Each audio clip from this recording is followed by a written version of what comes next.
Hi tears, welcome back. அப்போ இன்றைக்கும் நான் வந்திருக்கிறது நமக்கெல்லாம் ரொம்பவே பயனுள்ள கொஞ்சம் டிப்ஸுங்கெல்லாம் கலெக்ட் பண்ணிட்டாங்க.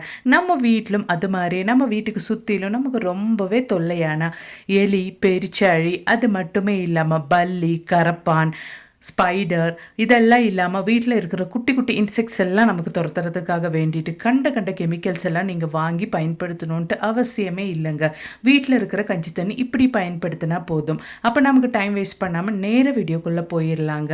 அப்போ நமக்கு நம்மளோடது முதல் டிப் ஒன்று பார்த்துடலாம். நம்ம வீட்டில் பாலெல்லாம் கொதிக்க வைக்கிறதுக்கு முன்னாடி அந்த பால் பாத்திரத்துக்கு அடியில் கொஞ்சம் தண்ணி ஊற்றிட்டு அதுக்கப்புறமேட்டு நீங்கள் கொதிக்க வைக்கிற பால் ஊற்றிட்டீங்கன்னா, எப்போவுமே பால் கொதிக்க வச்சதுக்கு அப்புறம் பார்த்தோம்னா அந்த பால் பாத்திரத்துக்கு அடியில் ரொம்பவே நமக்கு படிஞ்சிருக்கும் பாலெல்லாம். அது கழுவி எடுக்கிறதுக்கே ரொம்ப சிரமமாக இருக்கும். இந்த மாதிரி நீங்கள் பால் கொதிக்க வச்சிட்டிங்கன்னா ஈஸியாகவே உங்கள் பால் பாத்திரம் நீங்கள் கழுவி எடுத்துடலாம். கண்டிப்பாக ட்ரை பண்ணி பாருங்கள். அப்போ இனி நமக்கு நம்மளோடது அடுத்த டிப் ஒன்று பார்த்துடலாம். நம்ம வீட்டில் இந்த மாதிரி அயன் தோசை பேனலில் நம்ம எவ்வளோ தான் அது சீசனிங் பண்ணி வச்சாலும் 2 நாள் கழித்து எடுத்து பார்த்தா மறுபடியும் அது இந்த மாதிரி ஆயிட்டுருக்கும். லைஃப் லாங் நம்ம எவ்வளோ நாள் தான் அந்த அயன் பேன் எடுத்து வச்சாலும் நமக்கு அது மறுபடியும் சீசனிங் பண்ணாமல் அது எப்போவுமே யூஸ் பண்ணுறதுக்காக வேண்டிட்டு செய்யக்கூடிய ஒரு அருமையான டிப்பு தான் நம்ம பார்க்க போகிறோம். அதுக்காக வேண்டிட்டு நான் ஒரு 1/4 டீஸ்பூன் அளவுக்கு கோல்கேட், ஒயிட் கோல்கேட் தாங்க சேர்த்து கொடுத்துருக்குறேன். அதோடவே ஒரு 1/4 டீஸ்பூன் அளவுக்கு லெமன் ஜூஸ் பிழிஞ்சு கொடுக்குறேன். அதோடவே நமக்கு இந்த டைமுக்கு ஒரு 1/4 டீஸ்பூன் அளவுக்கு கல்லுப்பு சேர்த்து கொடுத்துடலாம். அவ்வளோதான். அந்த லெமன் பிழிஞ்சு அந்த லெமனும் சேர்த்து அதில் போட்டுட்டு ஜஸ்ட்டு நான் அதெல்லாம் மிக்ஸ் பண்ணிவிட்டு அந்த பேனை ஃபுல்லாக நம்ம இந்த மாதிரி ஈவனாக ஸ்ப்ரெட் பண்ணி விட்டுருலாங்க. அதுக்காக வேண்டிட்டு கை வலிக்க நம்ம தேய்க்கணுன்ட்டு எல்லாம் அவசியமே இல்லைங்க. ஈவனாக இந்த மாதிரி நம்ம மிக்ஸ் பண்ணி ஸ்ப்ரெட் பண்ணி விட்டதுக்கு அப்புறமேட்டு ஒரு 10 நிமிஷம் நம்ம அப்படியே விட்டுருலாங்க. அதுக்கப்புறமேட்டு நீங்கள் எடுத்து ஜஸ்ட்டு வாஷ் பண்ணிட்டீங்கன்னா எவ்வளோ தான் அந்த ஒரு அயன் பேனில் துரும்ப ஏறி இருந்தாலும் அதெல்லாம் ஈஸியாகவே க்ளீன் பண்ணிடலாம். அது மட்டுமே இல்லாமல் நம்ம இதுக்கு மேலே இது பயன்படுத்தும் போது இந்த மாதிரியெல்லாம் சீசனிங் பண்ணணும்னு அவசியமே இருக்காது. எவ்வளோ நாள் நீங்கள் கழிச்சு எடுத்தாலும் சரி அந்த அயன் பேன் உங்களுக்கு நீங்கள் எப்படி சீசனிங் பண்ணி வச்சிங்களோ அதே மாதிரியே இருக்கும். அப்போ எப்படின்னு பார்த்துடலாம். பாருங்கள், நல்லா நான் கழுவி எடுத்துட்டேன். நான் சுத்தமாகவே க்ளீன் ஆகிடுச்சு நம்மளோடது அயன் பேன். இதுக்கப்புறமேட்டு வெயில் இருந்தால் வெயிலில் போட்டு நல்லா ஒன்று இந்த பேனை ஒட்டும் தண்ணி இல்லாத அளவுக்கு நல்லா க்ளீன் பண்ணி எடுத்துக்கோங்க. இல்லைனா காய வச்சு எடுத்துக்கோங்க. அப்படி இல்லைனா இந்த மாதிரி ஒரு துணியை வச்சு நல்லா வைப் பண்ணி எடுத்துட்டிங்கன்னா கூட தண்ணி எல்லாம் இல்லாமல் நல்லா க்ளீனாக உங்களோடது பேன் ஆயிரும். அதுக்கப்புறமேட்டு தான் நீங்கள் நம்ம செய்கிற இந்த ஒரு டிப்பு நீங்கள் ஃபாலோ பண்ணணும். ஏன்னா ஒரு சொட்டு தண்ணி இருந்தால் கூட அந்த பேனை மறுபடியும் சீக்கிரமாகவே துரும்பெடுக்க ஆரம்பிச்சிடும். அதுக்காகத்தான் பாருங்கள், நல்லா நான் ட்ரை பண்ணி எடுத்துட்டேன். பேனில் ஒரு சொட்டு தண்ணி இல்லாமல் நல்லா தொடச்சி எடுத்துட்டேன். இதுக்கப்புறமேட்டு நான் கொஞ்சம் குக்கிங் ஆயில் தாங்க இந்த பேனுக்கு மேலே இது மாதிரி ஊற்றிட்டு கையாலேயே ஈவனாக எல்லா இடத்துலையும் அந்த பேன் மேலே படுற மாதிரி நல்லா நான் ஈவனாக ஸ்ப்ரெட் பண்ணி விட்டுட்டேங்க. அவ்வளோதான், நம்மளோட சீசனிங் முடிஞ்சிருச்சு. எப்போவுமே எல்லாருமே பண்ணுறது தான்ல, அயன் பேன் எடுத்துகிட்டு இந்த மாதிரி சீசனிங் பண்ணுறது.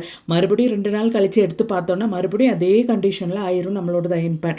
அந்த மாதிரி இல்லாமல் இருக்கிறதுக்காக வேண்டிட்டு நீங்கள் ஆயில் நல்லா ஈவனாக நீங்கள் இந்த மாதிரி ஸ்ப்ரெட் பண்ணி விட்டதுக்கு அப்புறமேட்டு உங்களுக்கு தேவையானது நம்ம கையில் இந்த மாதிரி ஒரு கவர் இருந்தால் போதுங்க. இந்த மாதிரி ஒரு கவர் எடுத்துகிட்டு நீங்கள் அந்த அயன் பேன் நம்ம சீசனிங் பண்ணி வச்ச அந்த ஒரு அயன் பேன் நல்லபடியாக உள்ள போட்டுட்டு நல்லா டைட்டாக காற்றொன்னும் படாத அளவுக்கு நீங்கள் டைட்டாக க்ளோஸ் பண்ணி வச்சுட்டிங்கன்னா மாத கணக்கில் நீங்கள் கழிச்சிட்டு எடுத்தால் கூட அந்த ஒரு சீசனிங் பண்ண அயன் பேன் அதே மாதிரி தான் இருக்குங்க. மறுபடியும் நீங்கள் சீசனிங் பண்ணணும்னு அவசியமே இருக்காது. கண்டிப்பாக ட்ரை பண்ணுங்கள். பிடிச்சிருந்தா மறக்காமல் லைக் கூட பண்ணி சப்போர்ட் பண்ணுங்கள் ஃப்ரெண்ட்ஸ். அப்போ இனி நமக்கு நம்மளோடது அடுத்த டிப் ஒன்று பார்த்துடலாங்க. ரெகுலராக நம்ம யூஸ் பண்ணுற ஒரு விஷயம் தான் இல்லை நம்மளோட ஃபோனு. அந்த ஃபோனை நம்ம இப்படி யூஸ் பண்ணுறதுனாலே ஸ்க்ரீன் எல்லாம் பாருங்கள் எப்படி ஆகிட்டுருக்கு அப்படின்னு. இந்த மாதிரி நீங்கள் இடையிலெல்லாம் கொஞ்சம் டால்கம் பவுடர் இந்த மாதிரி அந்த ஸ்க்ரீனில் போட்டு விட்டு நல்லா ஸ்ப்ரெட் பண்ணிவிட்டு தொடச்சி எடுத்து பாருங்கள். உங்கள் ஃபோனை நல்லா புதுசாக ஆயிரும். அது மட்டுமே இல்லாமல் டால்கம் பவுடர் யூஸ் பண்ணி இந்த மாதிரி க்ளீன் பண்ணும்போது மொபைல் ஸ்க்ரீனில் இருக்கிற சின்ன ஸ்க்ராச்சஸ் எல்லாம் காணாமலே போயிருங்க. புதுசாக உங்கள் ஃபோன் மாறிடும். பாருங்கள், அவ்வளோதான். டால்கம் பவுட்ரு போட்டு நல்லா நான் ஒரு காட்டன் துணி போட்டு இந்த மாதிரி தொடச்சி எடுத்துட்டேன். பாருங்கள், இப்போ என்னோடது ஃபோனு நல்லா புதுசாகவே ஆயிடுச்சு. நீங்களும் கண்டிப்பாக இந்த ஒரு டிப்பை ட்ரை பண்ணி பாருங்கள். நம்ம எப்போவுமே யூஸ் பண்ணுற ஃபோனு நம்ம புதுசாகவே எப்போவுமே மெயின்டைன் பண்ணுறதுக்காக வேண்டிட்டு டால்கம் பவுடர் யூஸ் பண்ணி நம்ம செய்யக்கூடிய ஒரு அருமையான டிப்புங்க.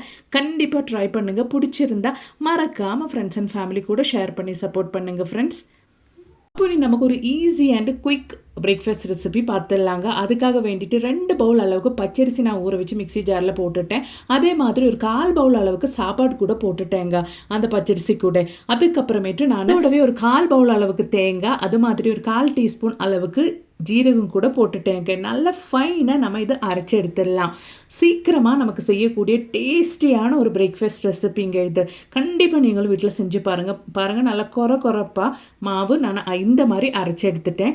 இதுக்கப்புறமேட்டு நம்ம இது ஒரு பவுலுக்கு ட்ரான்ஸ்ஃபர் பண்ணிடலாம். காலையில் தான் நான் இந்த ஒரு பேட்டர் அரைச்சி எடுக்கிறேங்க. நல்ல டேஸ்ட்டாக இருக்கும். இது சாப்பிட்றதுக்கு குழம்புன்னு வேணும்ன்ட்டு அவசியமே இல்லைங்க. பாருங்கள் அவ்வளோதான். மாவு நல்லா ஃபைனாக அரைச்சி எடுத்துட்டேன். இதுக்கப்புறமேட்டு நம்ம தேவையான அளவுக்கு உப்பு சேர்த்துடலாம். உப்பு சேர்த்து நல்லா நம்ம மிக்ஸ் பண்ணி கொடுத்ததுக்கு அப்புறமேட்டு ஒரு 10 நிமிஷம் டைமுக்கு நம்ம அப்படியே வச்சதுக்கு அப்புறமேட்டு தான் இந்த ஒரு பேட்டரி நம்ம பயன்படுத்துவோம். நம்ம அரிசி ஊற வச்சுட்டு நைட்டு அரைச்சி வைக்கிறதுக்கு மறந்துட்டோம் அப்படின்னா இந்த மாதிரி நீங்கள் ஒன்று ஃபாலோ பண்ணிக்கோங்க. நல்ல டேஸ்டான ஒரு பிரேக்ஃபாஸ்ட் சாப்பிட்லாங்க. இது சாப்பிட்றதுக்காக குழம்பு ஒன்றும் வேணும்ன்ட்டு அவசியமே இல்லைங்க. அவ்வளோதான். 10 நிமிஷம் கழிஞ்சதுக்கு அப்புறமேட்டு நம்ம இந்த ஒரு பேட்டரி எப்படி ஊற்றி நல்ல பர்ஃபெக்டான தோசை செய்யலாம் அப்படின்றது கூட பார்த்துக்கலாம். கரண்டியில் 2 கரண்டி அளவுக்கு மாவு இந்த மாதிரி ஊற்றிட்டு ஜஸ்ட் இந்த மாதிரி ஒன்று ஸ்ப்ரெட் பண்ணி விட்றேங்க. ரொம்ப நம்ம ஸ்ப்ரெட் பண்ணக்கூடாது. அதுக்கப்புறமேட்டு அதோட சரௌண்டிங்ஸில் பாருங்கள் சுற்றிலும் இந்த மாதிரி பபிள்ஸ் வர டைமில் நம்ம லிட்டு போட்டுக்கலாங்க. நல்லா ஃபுல்லாக அந்த பபிள்ஸ் இந்த மாதிரி ஏறி வர ஸ்டேஜில் நீங்கள் லிட்டு போட்டுக்கோங்க. அப்போ தான் நல்லா பர்ஃபெக்டான தோசை நமக்கு ரெடி ஆகும். ஏன்னா இது நம்ம புளிக்கிறதுக்கு ஒன்றும் வைக்கல. அப்போவே நம்ம அரைச்சி ஊற்றுறதுனால இந்த மாதிரி நீங்கள் செஞ்சால் தான் நல்லா பர்ஃபெக்டாக நமக்கு ரெடியாகி கிடைக்கும். பாருங்கள் அவ்வளோதான். நல்ல பபிள்ஸோட நல்ல பர்ஃபெக்டாக நம்ம உளுந்து சேர்க்காமல் அரைச்ச தோசைன்னு யாருமே சொல்ல மாட்டாங்க. அந்த அளவுக்கு நல்ல பர்ஃபெக்டான தோசை. அதுவும் நம்ம காலையில் அரைச்சி ஊற்றிட்டு இவ்வளோ பர்ஃபெக்டாக கிடைக்குதுன்னா நீங்களும் வீட்டில் கண்டிப்பாக செஞ்சு பாருங்கள் ஃப்ரெண்ட்ஸ். உங்களுக்கும் ரொம்பவே பிடிக்கும். பாருங்கள் நல்ல பர்ஃபெக்டாக நான் செஞ்சு எடுத்துட்டேன். நம்ம ஜீரகமும் தேங்காயெல்லாம் சேர்த்ததுனாலே நல்ல டேஸ்ட்டுங்க. குழம்பே இல்லாமல் கூட நம்ம இந்த ஒரு பிரேக்ஃபாஸ்ட் ரெசிபி சாப்பிடலாம். கண்டிப்பாக ட்ரை பண்ணி பாருங்க. நமக்கு நம்மளோடது அடுத்த டிப் ஒன்று பார்த்துடலாங்க. அதுக்காக வேண்டிட்டு நான் 2 நாள் வச்சு கஞ்சி தண்ணி தாங்க எடுத்திருக்கேன். அந்த ஒரு கஞ்சி தண்ணி கூட இந்த டைமில் நாம் ஒரு 5 சொட்டு அளவுக்கு உஜாலா கூட சேர்த்து கொடுத்துடலாம். இந்த உஜாலாவில் இருக்கிற அந்த கெமிக்கல் எல்லாம் எலி, பெருச்சழி, அது மட்டுமே இல்லாமல் பல்லி, கரப்பான் இவங்களுக்கெல்லாம் அந்த ஒரு கெமிக்கலோட ஸ்மெல் எல்லாம் ஆகாதனாலே இதோட பக்கமே அதுங்க வராதுங்க. அதோடவே ஒரு டீஸ்பூன் அளவுக்கு வினகர் ஊற்றிடலாம். அதோடவே எக்ஸ்பைரி டேட் முடிஞ்ச பேராசிட்டமால் டேப்லெட் தாங்க நான் இந்த குவான்டிட்டி கஞ்சி தண்ணிக்கு பொடிச்சு சேர்க்குறேன். நல்லா ஃபைனாக பொடிச்சு சேர்த்ததுக்கு அப்புறமேட்டு நல்லா நீங்கள் ஒன்று மிக்ஸ் பண்ணி விட்டுக்கோங்க. உஜாலா, கஞ்சி தண்ணி, வினெகர் அது மாதிரி நம்ம சேர்த்து கொடுத்த பேராசிட்டமால் டேப்லெட் எல்லாம் சேர்த்து நல்லா நீங்கள் ஒன்று மிக்ஸ் பண்ணி விட்டுக்கோங்க. சாதாரணமாக எக்ஸ்பைரி டேட்டு முடிச்ச டேப்லெட் எல்லாம் நம்ம தூக்கி போடுவோம் இல்லையா? இதுக்கப்புறமேட்டு அந்த மாதிரி யாருமே பண்ணாதீங்க. நம்ம வீட்டு கிச்சனில் இருக்கிற பல்லி, கரப்பான் அது மட்டுமே இல்லாமல் நிறைய வீட்டில் இருக்கிற ஒரு பிரச்சனை தான் குட்டி இந்த கரப்பானெல்லாம் இருக்கிறது. அந்த மாதிரி இருக்கிற கரப்பானெல்லாம் நம்ம வீட்டு பக்கமே இல்லாதபடி பண்ணுறதுக்காக செய்யக்கூடிய ஒரு அருமையான ஒரு சொல்யூஷனுங்க. கண்டிப்பாக ட்ரை பண்ணி பாருங்கள். நான் இந்த மாதிரி நம்ம ரெடி பண்ண இந்த ஒரு சொல்யூஷன் நான் இந்த மாதிரி ஒரு பாட்டிலில் ஊற்றிட்டேங்க. இந்த ஒரு சொல்யூஷன் நம்ம வாரக்கணக்கில் கெட்டு போகாமல் பயன்படுத்திக்கலாம். நீங்கள் அந்த அளவுக்கு குவான்டிட்டியில் ரெடி பண்ணிட்டீங்கன்னா பாருங்கள். நான் இந்த ஒரு சொல்யூஷன் ஜஸ்ட்டு நம்ம வீட்டில் இருந்த குட்டி கரப்பான் மேலே இந்த மாதிரி ஊற்றினோன்னா அது இங்கே எப்படி செத்து போயிடுச்சுன்னு உங்களுக்கு பார்த்தாலே தெரியும். அது மட்டுமே இல்லாமல் நம்ம நைட்டு நம்ம வேலையெல்லாம் முடிச்சதுக்கு அப்புறமேட்டு நம்ம கிச்சனோட கேஸ் ஸ்டாப்புக்கு மேலே அது மட்டுமே இல்லாமல் இந்த மாதிரி நீங்கள் ஸ்ப்ரெட் பண்ணி விட்டதுக்கு அப்புறமேட்டு அது துடைக்காமல் அப்படியே விட்டுக்கோங்க. அந்த தண்ணி சாப்பிட்டு அந்த கஞ்சி தண்ணியோட ஸ்மெல்லுக்கு இந்த கரப்பான் பல்லி எல்லாம் சாப்பிட்டு அதுக்கப்புறமேட்டு உங்கள் கிச்சன் பக்கமே வராதுங்க. அது மட்டுமே இல்லாமல் நம்ம கிச்சன் சிங்க்லேயும் இந்த ஒரு சொல்யூஷன் நீங்கள் இந்த மாதிரி ஸ்ப்ரே பண்ணிட்டீங்கன்னா கிச்சன் சிங்க் பைப்பு வழி வர பிராணிக தொல்லையெல்லாம் நமக்கு இருக்காது. கண்டிப்பாக நீங்கள் ட்ரை பண்ணி பாருங்கள்.